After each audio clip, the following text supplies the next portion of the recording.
Okay, so ever since the end of Boruto Chapter 79, a lot of fans of the Naruto / Borutoverse have been wondering what's about to happen to Sasuke. What is Sasuke's fate? Is Sasuke going to be on the ends of what actually is going on? Is he going to be going against Boruto? Is he going to hunt them down? Or is he already cognizant of the fact that, wait a minute, this is my loving student. Why are we all chasing him down again? So there's a lot of things to address regarding Sasuke's fate, Sasuke's mental, where he's at right now in terms of against Boruto and the Konoha Leaf Village's kind of stance on Boruto at the moment, and just in general all of the absolute insanity and madness post Eida and Kawaki's magical change of destiny, and basically with Boruto losing everything, did he lose his sensei? Let's talk about it, because this is a major one and this is going to definitely impact the future of Boruto's manga, Boruto's series as a whole, and in general the fate of Sasuke Uchiha. A lot of people are like, yo dog, is Sasuke gonna bite the big one? What's about to happen? Let's dive into it. The time is now, I must go, it's time to get out. Before we continue, if you would hit that subscribe button and that bell, I'd super appreciate it. You get my content in your inbox, and yeah, I'd get you watching. It's a win-win. Please hit them buttons. Thank you. Now, before we actually dive into the lore of the story and all of that jazz, I hate to break the fourth wall, but I really like to be honest with you guys that it would be massively shocking, devastating, and I wouldn't even believe it even if it was somewhat confirmed, if Sasuke was to bite the big one, so to speak. If Sasuke died at the hands of anybody in the series, I would be shocked simply because, again, breaking the fourth wall, Sasuke is a money maker. I know people don't like to look at series in that fashion, but we got to talk about the reality of the fact that this is a big property for Shueisha, Shonen Jump as a whole. Not talking about the magazine, I'm talking about the company. That, yeah, Naruto and Sasuke are the breadwinners of this entire thing. I get it that Boruto is big. I get it that at the end of the day, there's a possibility. There's always a possibility. There's a possibility that Choji could be the hidden leaf savior and stop Kawaki and everything moving forward. There's definitely possibilities,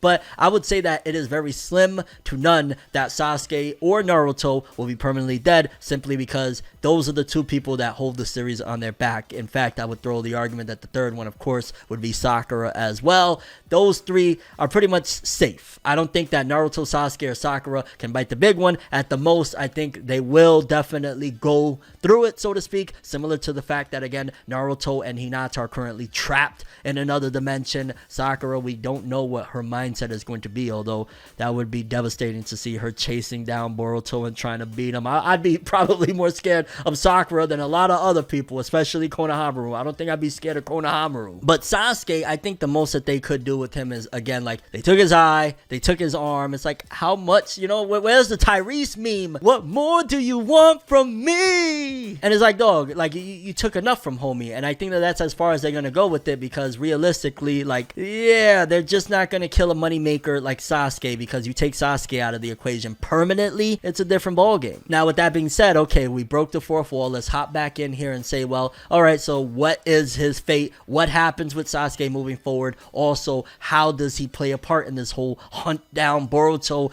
disaster that has become of the series now that Kawaki made that wish on Eida, which is freaking weird. It's like if Eida is Shenron or something. Like, can somebody please do a meme of Eida on Shenron's body, please and thank you? Well, for starters, let's talk about one of the things that people have been noting since the inception of Boruto with that first episode, first chapter, is a lot of people assumed, including myself for a period of time, that because Boruto is wearing the headband of Sasuke and Sasuke's cloak and even the sword that might be Sasuke's sword as well, a lot of people assume, oh, Sasuke is dead, and these are him, honoring his fallen sensei, so to speak, and he's wearing that. And while that's a possibility, it's also a possibility that Sasuke was just really wrecked heavily prior to that engagement of Boruto versus Kawaki, and he was like, yo, don't worry, sensei, you might be out cold, you might be in a coma, I don't know what the hell could have happened to him, but ultimately I'm gonna honor you by putting on your cape because I'm as badass as the sensei that I wanted to be like. Everything is pretty much like an inverted mirror, so to speak, of what Naruto was, in terms of Kawaki is somewhat like Sasuke, but at the same time somewhat like Naruto, and vice versa with Boruto. He's somewhat like Sasuke, but he's somewhat like Naruto. It's just an inversion of,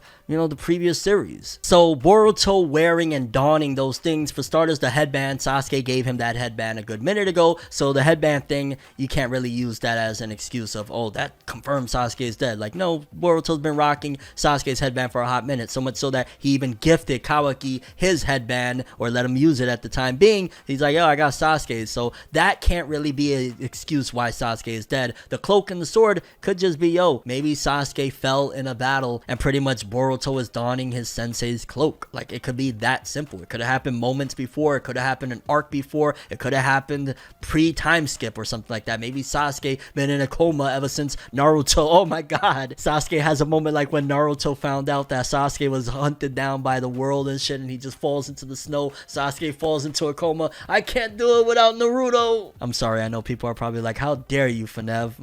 Yeah, but you're like, okay, boom, the cloak stuff, okay, you could debunk that, but still, what's gonna happen right now in terms of Sasuke is clearly about to attack, you know what I'm saying? He's on the side of the hidden leaf, he's gonna go after Boruto. How does that whole thing get resolved? And I'm gonna be honest with you, the same reason why Sarada wasn't affected, and the same reason why Sumire potentially ain't going to be affected by this whole inversion of fate that Eida has utilized, is possibly because a lot of people has been theorizing that, oh, it's because they're in love with an Otsutsuki. Sarada is in love with Boruto, and Sumire is in love with Kawaki. Therefore, because they love these Otsutsuki, they're immune to things. And I'm gonna throw the argument that maybe it might be something like that, but take it even a step further, because we know off the premise initially when it was established that the two things that will stop you from falling under Eida's spells would be, one, if you're family, if you're a blood relative, and two, if you're an Otsutsuki, right? It was like, okay, if you're family, if you know there's some type of bloodline,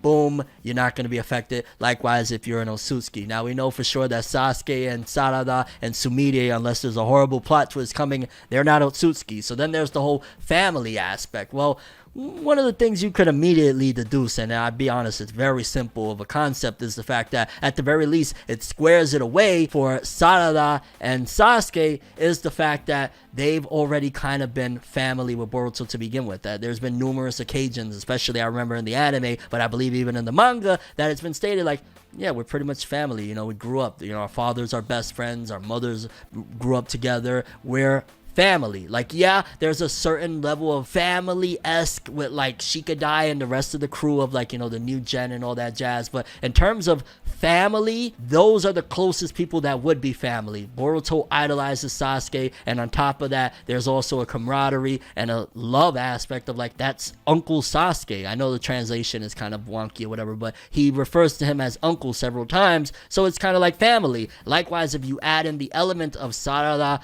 being in love with Boruto, that's also a possibility of, hey, it's family. And if Sumire is in love with Kawaki, there's a level of family there. Although I know love doesn't necessarily encompass family, but again, definitely for Sarada and Sasuke, that pretty much would cement a family bond with Boruto, hence why they wouldn't be affected by Eida, because this is family. Now, Sumire, you're probably thinking, well, okay, love isn't enough to make family, so that one can't really work. Well, again, we got to take into account this whole thing of rewriting destiny and potential of time travel, and everything is pretty much on the table at this particular point with everything that Amado has showcased that he's capable of. Amado has created an artificial being like Eida that just rewrote reality, essentially threw a giant moon in the air and changed everyone's minds to want to hunt down Boruto, and the way they even perceive him is as if he is Kawaki. So it's not far-fetched to say that maybe Sumire is connected in somehow, some fashion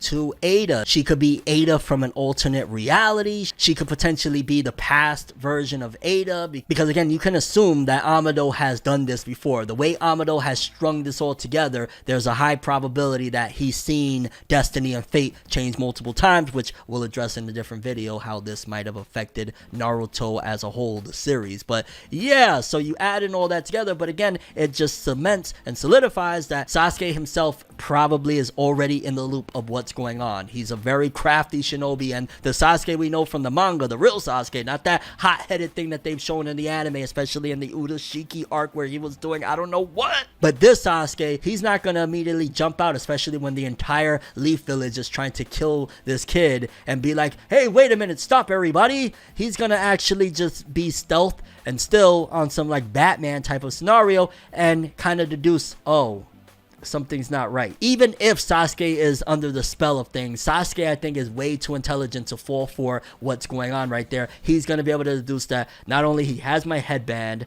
not only he kind of looks like Naruto. Again, perception is going to change for people. So, because perception is definitely going to be something that is to take into account in terms of, well, why isn't anybody looking at it like, yo, dog, Boruto looks exactly like Naruto. How the hell is this happening? And it's very easy to say of nobody really put the connections between Naruto and Minato. Rock Lee looks damn near identical to Mike Guy, and they're not related. It's very simple as, because he is just Boruto, because he is just this outsider, it could be that he's just a massive fan of the Hokage. And in fact, if everybody is looking at him the same way they looked at Kawaki, we all know that everybody looked at Kawaki like he was obsessed with Naruto. He wanted to be, he wanted to do anything and everything to save him. It's not far-fetched that the reality now is that they're all looking at him like he was so obsessed with Naruto, he pulled the same thing that Rock Lee did with Mike Guy, and he is cosplaying as Naruto. Although there's also the possibility that, again, everybody's perception is they're looking at him, and when they see Boruto and when they see Kawaki, they look different, that they're not actually seeing them for who they truly look like.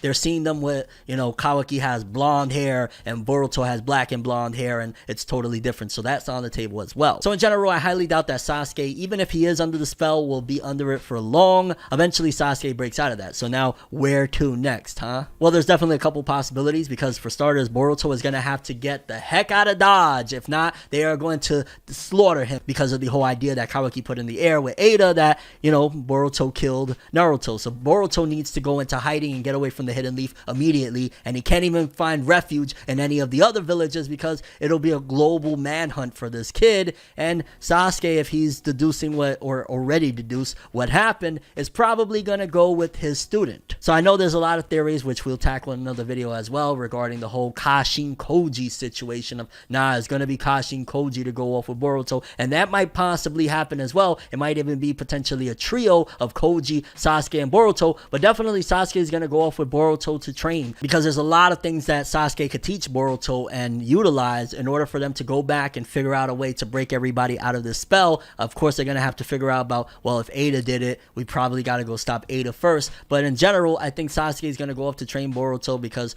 like, we're going to have to fight our way through in order to get to Eida. And as it stands right now, homie got one arm, one eye, one leg. Well, no, he got his two legs, but the point being is that he can't really go up against the entire Leaf Village by himself, and he's going to need Boruto to be at his best, and it's probably going to take some time of them being in hiding to figure things out. So I'd imagine Sasuke either utilizes a distraction for him and Boruto to get away, or just in general, something is going to have to shake in order for Sasuke and Boruto to go off, similar to how Naruto left with Jiraiya at the end of part 1. I mean, again, it could be that Koji comes and saves them. Maybe Sasuke tries at some given point, he's like, all right, enough is enough, and Koji has to come and rescue them or something along the lines of that. But yeah, there's definitely a huge possibility that Sasuke is just going to go off and train with Boruto, which will in turn teach him how to use the Dragon, and at the same time, he could even potentially help him find some of the tailed beast, and that could be a power that they utilize as well. I mean, if Kurama is reborn at some given point, Kurama rolling with Sasuke and Boruto to go free Naruto and stop Kawaki and stuff would be massive. And I don't think there's necessarily something that they have to worry about regarding, like, what about Himawari and stuff like that, because Kawaki is not trying to hurt nobody. Everybody is pretty much safe in the village. The only person that is